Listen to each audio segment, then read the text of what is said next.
So just a little encouragement. It's middle of June here in Montana, and this is what you get for farming and ranching here, and we love it. Get all the ice out of my hose still.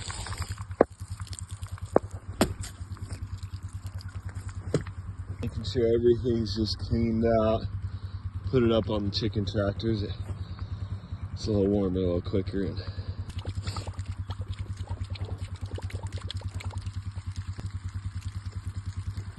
boy howdy, think we're ready, huh? She's going feeding chickens.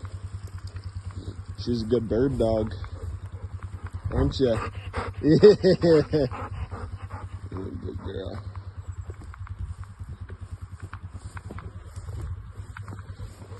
Yeah, middle of June. And all the ice cleared out.